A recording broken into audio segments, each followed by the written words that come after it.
bring about a bloody collision between those people and the Boer government, Great Britain would have to interfere. Her interference would be resisted by the Boers. She would chastise them and add the Transvaal to her South African possessions.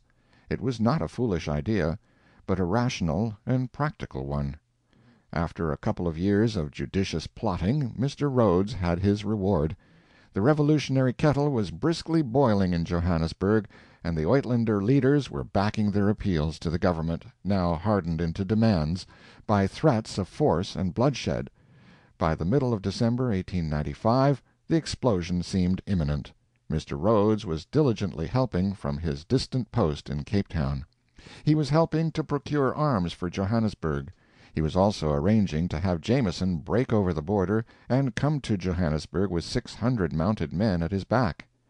Jameson, as per instructions from Rhodes, perhaps, wanted a letter from the Reformers requesting him to come to their aid. It was a good idea. It would throw a considerable share of the responsibility of his invasion upon the Reformers.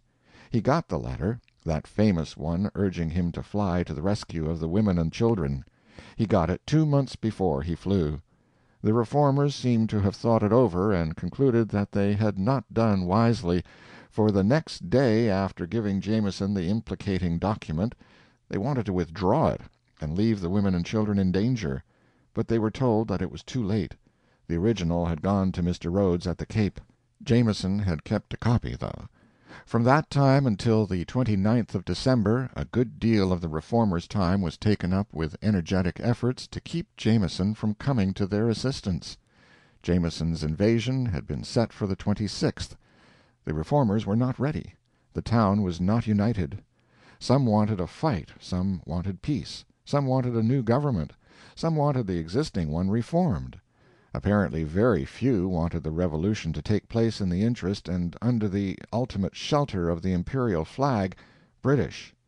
Yet a report began to spread that Mr. Rhodes's embarrassing assistance had for its end this latter object. Jameson was away up on the frontier tugging at his leash, fretting to burst over the border.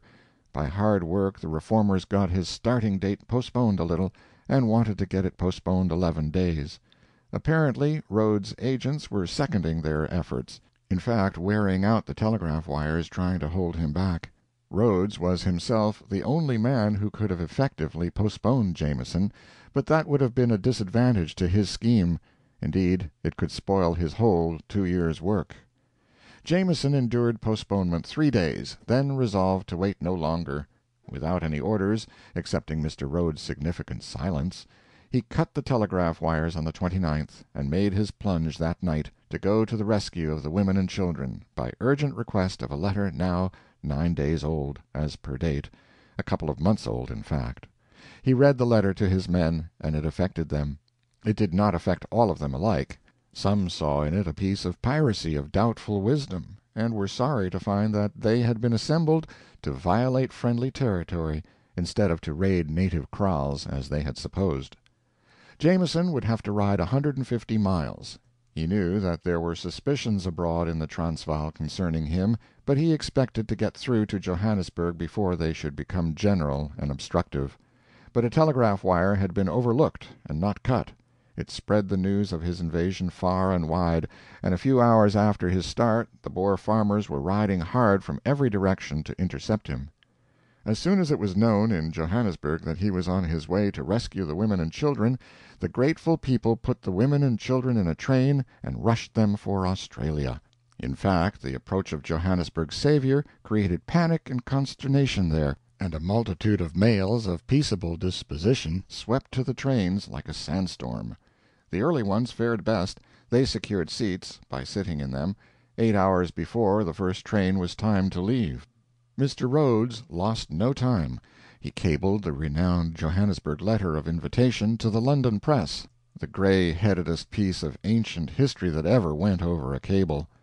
The new poet laureate lost no time. He came out with a rousing poem lauding Jameson's prompt and splendid heroism in flying to the rescue of the women and children.